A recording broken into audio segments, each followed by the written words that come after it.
Good day, Mr. Carpio. And my name is Homer Luna Sabong of 10B. And today I'll be discussing Amte 126 turbine engine lubrication system. So as we tackle this discussion about the turbine engine lubrication system, matututunan natin dito ang basic turbine lubrication system, ang both wet and dry sump differences, types of synthetic oils, and air cooling, oil tanks, turbine lubrication system components, a typical oil tank diagram, oil pumps, gear pumps, and every type of turbine oil filters, and also oil jets and the definitions of check valves, the oiler, and oil coolers. So, bakit nga ba natin kailangang maaral tong mga topic na ito? Dahil napaka-importante nito sa field natin, especially madadaanan natin to pag nasa line na tayo ng trabaho, and also napaka-fun siya aralin, lalo na yung lesson 4 dahil malalaman natin kung gaano ka-important yung mga as I mentioned kanina, kung gaano sila ka-important, and also kung paano gumana yung mga iba't ibang kinds of components katulad na lang ng oil jets, and also magnetic chip detectors, which is very crucial sa ating lubrication system. So without further ado, we will start the discussion.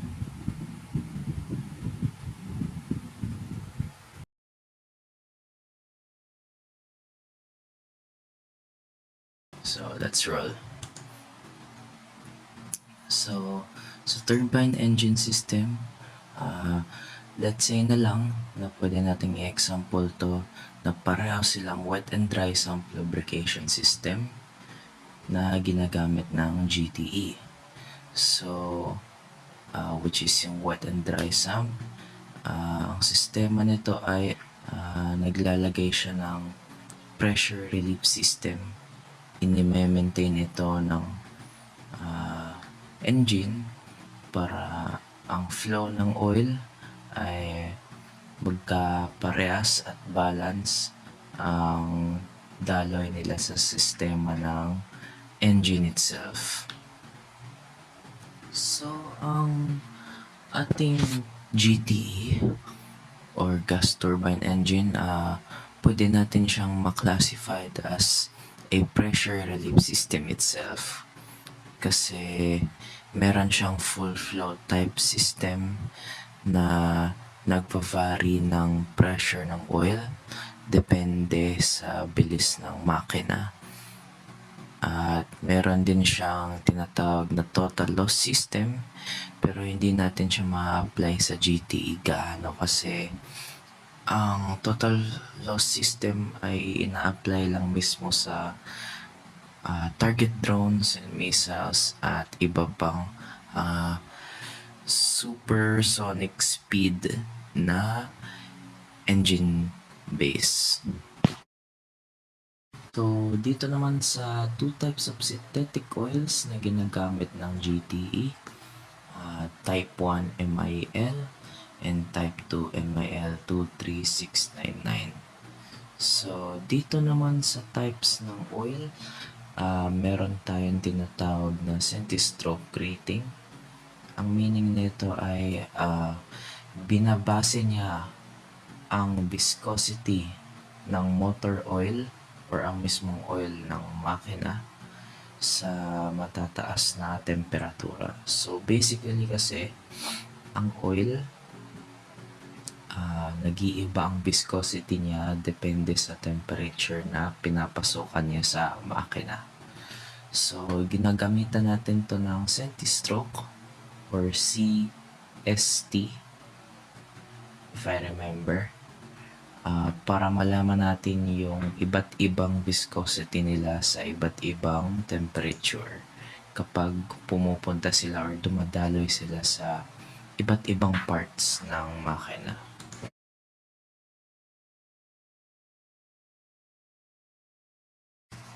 So ngayon pupunta naman tayo sa air cooling system.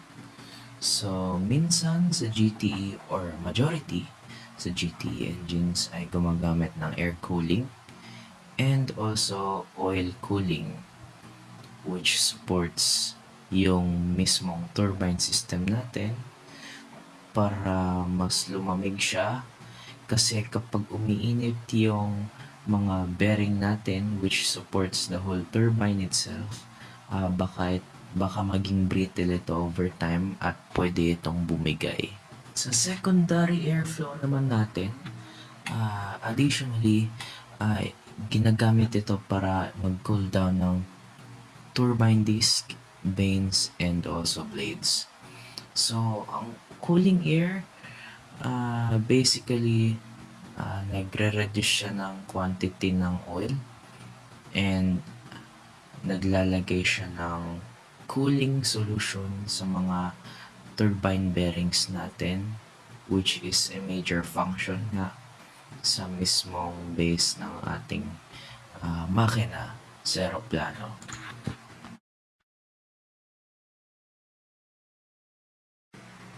Ngayon naman, pupunta tayo sa turbine lubricating systems components.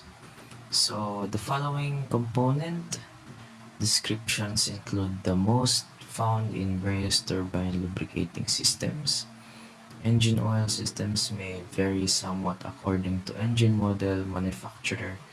Not all of these components are necessarily found in any one system. So, basically, iba't ibang GTE engine, iba't ibang components ng lubrication system. So, pwede natin silang tignan.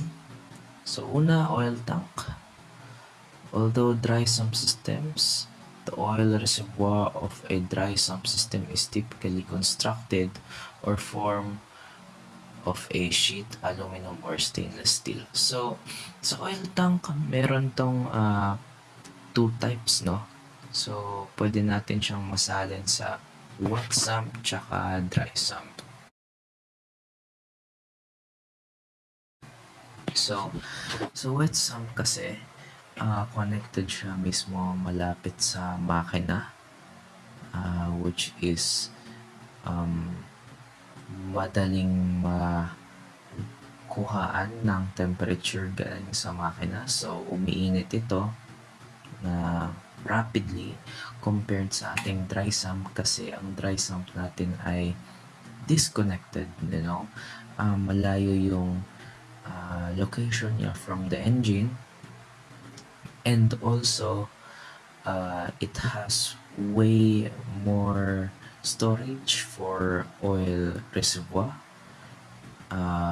Pwede siyang malagyan ng mas madaming liters of oil compared to wet sump, which is malapit lang kasi sa oil.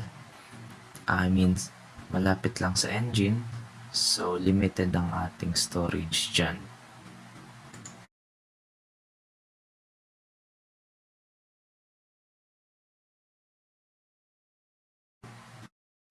So, continuation, makikita nyo sa ating report diagram na ito yung typical na oil tank na nakalagay sa ating GTE engine.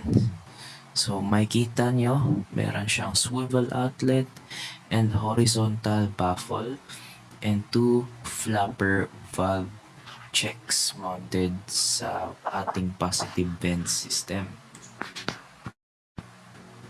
So, sa ating oil tanks, marami itong check valves na nagre-regulate ng pump or flow sa ating oil delivery system.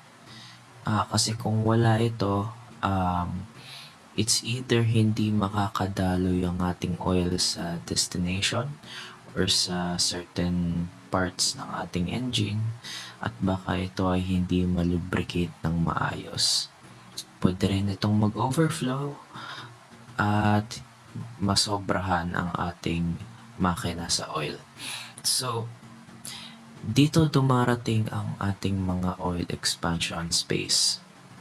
So, dito sa oil expansion space, pwede natin siyang ma-example sa ating, let's say, steam na kawali. So, mapapansin nyo sa steam cook na kawali, meron siyang pressure relief valve. So, kapag sumusobra na yung steam or yung pressure sa loob, naglalabas siya ng reserbang or mga sobra-sobrang pressure para hindi sumabog or hindi tuluyang ma-overwhelm yung loob ng ating lutuan. So, ganyan rin ang ating example sa oil tank. So, meron din tayong inlet for oil foam systems. So, makikita natin dito sa ating diagram. This allows expansion of the oil after the heat is absorbed from the bearings and gears and after the oil forms as a result of circulating through the system. So, ang oil kasi, pag madalas na siyang or nakailang ikot na siya sa ating ruta ng makina, nagiging foamy siya dahil sa circulatory nito. So, may example nito ay ating, let's say, laway. So, let's say, minumumog yung ating laway, di ba? Napapansin nyo na nagiging foamy siya. So, same applies sa oil. Dahil nag-circulate na siya ng ilang beses sa ating engine, nagiging foam din ito dahil sa high temperature and a sudden change of viscosities. So, balik ulit tayo sa basics. So, ano nga ba ang oil pump? So, ang oil pump ay nakadesign na mag-supply ng oil under pressure to the parts of the engine itself. Kasi, ang engine natin, madami siyang metal to metal contact points and umiinit siya over time, resulting in brittleness kapag wala siyang lubrication. So, ang oil, ginagawa niya ay nilolubricate niya basically yung mga metal parts and siya ay gumagawa ng sealant and also cooling process. So, with this one, pwede natin siyang ma-example sa ating circulatory system, which is ang ating heart. So, kailangan natin ng blood natin para mag-function ng mga iba't ibang organs natin. So, may mga iba tayong organs na nasa taas at nasa baba. So, with the help of gravity and the pump, which is ang ating heart, sinacirculate niya to every destination ng ating body parts ang blood. So, pwede rin na main circulatory system ng ating gas turbine engine. So, napaka-importante nga naman talaga ng oil pump sa ating engine. So, sa ating gear pump, meron itong two types of gear pumps. Ang una ay ang gerotor pump and next is the vane pump. So, sa gerotor pump, ito ay nagko-consist ng several types of gears which pushes the oil inwards by a certain pressure dahil sa pag-ipit ng gears sa mismong inlets or walls ng pump itself. So, next naman, vane pump. So, each set of gerotors has a separated steel plate which is making an individual pumping unit consisting of an inner and outer element and external lobes. So, sa part ng gerotor system, meron na itong mga rotary parts and also gear system na yun nga nagpo-pull or nagpo-push ng ating oil itself at ito ay nagdi-discharge sa ating shaft papunta sa iba't ibang parts ng ating makina.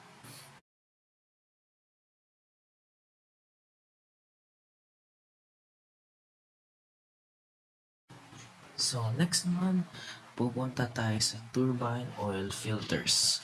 So, filters are an important part of a lubrication system dahil sila ay nagbablock ng foreign particles na nasa ating oil or nagka-contaminate ng ating oil. So, imagine na lang kung wala tayong turbine oil filters. So, sa engine natin, madami tayong metal to metal contact parts which is very sensitive lalo na kung nalagyan ng foreign debris. So, imagine kung ang oil mo ay contaminated with shear metal sheets. So, try to think na yung shear metal sheets na yun ay pumupunta let's say sa valves which is ginagasgas niya yung mismong valve wall ng ating makina. So, what will happen? Magiging brittle at masisira over time and pwede itong mag-cause ng danger to other passengers or any other user ng ating eroplano or ng makina. So, continuation sa ating oil filter system, meron itong madaming parts or types of oil filter strainers.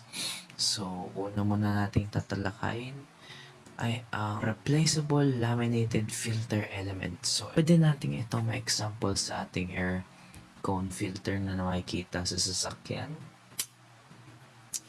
Isa siyang fine stainless steel laminated mesh type of filter which is around 25 to 35 uni microns. So, next naman is edge type oil filter. So, sa edge type oil filter naman, nagpapass siya by several closely spaced disc which is mounted dun sa center spindle ng ating square rod na makikita natin sa ating picture and eventually masaseparate ang mga foreign particles ng oil and madidi-contaminate ito paglabas ng edge type oil filter.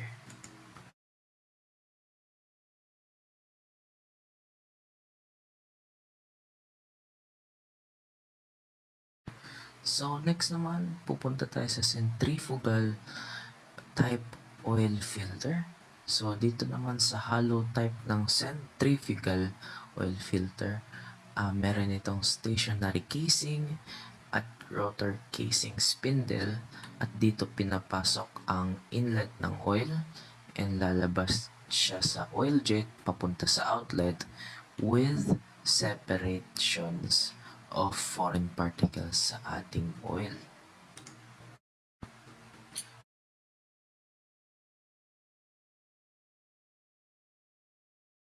So, ngayon naman, punta tayo sa ating oil jets. So, what is oil jets? So, basically, ito ay naglalabas ng oil or ito ay isang type ng nozzle na naglalabas ng oil na located sa pressure lines adjacent sa ating mga bearing compartments and also rotor shaft.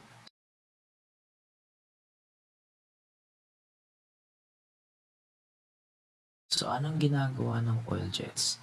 Ang ginagawa ng oil jets basically, ito ay nagbibigay ng high pressure bleed ng air and oil mixture sa ating inlet and this is considered adequate for ball and roller bearings. However, itong mga oil jets na to ay madaling maklag. sa orphans or sa kanilang mga tips. So, ito dapat ay mine-maintain at ito ay dapat free sa any foreign particle na galing sa oil contaminants. So that's why napaka-importanting role talaga ng oil filters.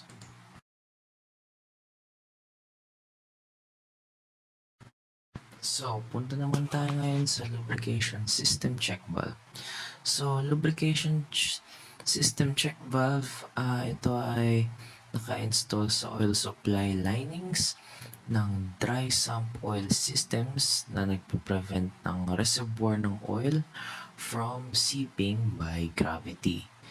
Ito ay madalas na naka-equip ng high pressure lines sa engine before ito mag-shutdown. So, ang check valves ay nagkakat ng flow into an opposite direction na at nagpa-prevent din ng accumulations of undue amounts of oil. So basically, ito ay regulator ng oil system valves. So let's say, meron itong regulated PSI na nagpa-permit ng flow papunta sa bearings.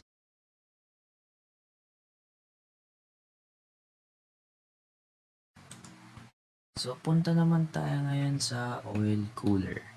So, basically, oil coolers or oil lubrication systems needs to cool the oil itself. So, sa dry sump lubrication systems, nagre-require to ng require to ng much cooler oil for several reasons. So, una, air cooling of bearings by using compressor bleed air ay hindi sufficient para mag-cool ang turbine bearing cavities. So, ang mangyayari sa turbine bearing cavities pag ito'y sobrang uminit, may possibility itong maging brittle at pwede ito magkaroon ng temperature shock once na malagyan ito ng or matamaan ito ng malalamig na temperature kaagad-agad. So, pwede ito mag-break and mag-fail.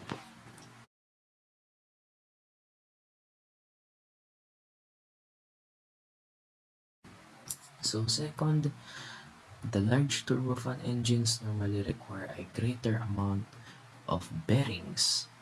So, this means na the more heat is transferred to the oil, so malamang sa malamang, ang oil coolers ay nagdi-dissipate ng oil heat. So, meron tayong two types of oil coolers. Ang una air-cooled at ang isa ay fuel-cooled. So, ano nga bang pinagkaiba ng dalawang ito? So, napaka-self-explanatory naman. Sa air-cooled, gumagamit siya ng air para ma-cool ang ating oil. Sa fuel-cooled naman, gumagamit siya ng specific solutions para mag-cool ang ating oil. So, punta muna tayo sa fuel-cooled oil. So, mapapansin nyo na sa mga motor or sa mga big bike na meron silang malaking box sa harap ng or sa likod lang ng front suspension. Mukha siyang radiator, no? So, sa fuel oil cooled coolers, gumagamit siya ng inlets para pumasok doon ng oil and with exchange ng malalamig na temperature. So, sa fuel flowing naman, ang oil exchanger ay nagko-consist ng series of joint tubes which is dun nga sa inlet and also sa outlet port. So, papasok ang oil sa inlet port at mag-move ito papasok sa mga tubings at lalabas ito ng mas malamig na temperature. Sa air cooler naman, basically para itong gaming laptop, no? So, napapansin nyo sa gaming laptop, na meron tong fan at meron itong mga tube inlets. So, sa air oil coolers kasi, gumagamit siya ng temperature stability gamit ang hangin. So, ang hangin kasi, naka-install siya forward at the end of the engine and meron siyang sariling and similar construction and operation sa mga reciprocating engines. So, ang air oil cooler ay usually nag-include ng dry sump oil system. So, makikita niyo sa ating picture na magkaparehas yung dalawa pero magkaiba sila ng system. So, sa air cooler makikita natin meron itong radiator at meron itong mga housing inlets. So, ang only way para magkulang oil dito is by inhaling air sa ating radiator box at lalabas ito na mas cool sa compared dun sa pumapasok sa inlet. So sa fuel oil cooler naman, madami rin itong inlets pero dito naman papasok siya into oil returns and also madami siyang tube system sa loob.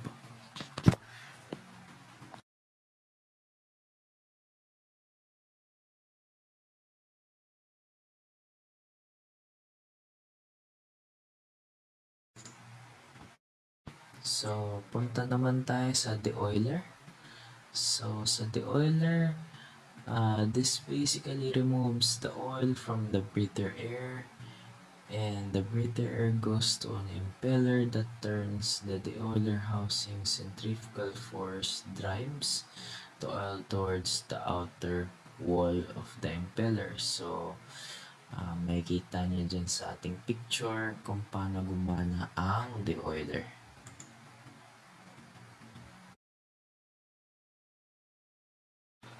Next naman.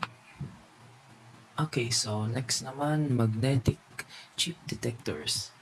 So, ang magnetic chip detectors are usually in the oil system to detect catch ferrous magnetic particles present in the oil. So, sa oil kasi natin, meron itong mga foreign particles, like I said before.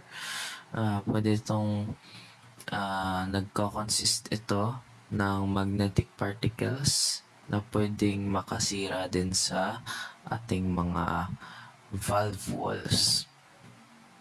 So, itong magnetic chip detectors na to, during maintenance, tinatanggal ito sa makina and pwede itong i-inspect ng ating mga mechanics. So, like I said before, baka ito ay nagko-consist ng metal sheets na or foreign debris na hindi nakukuha ng ating oil filter. So, pwede itong i-check during maintenance. Chine-check ito ng mga maintenance. And if walang nahanap, papalitan ito at isa-safety wire.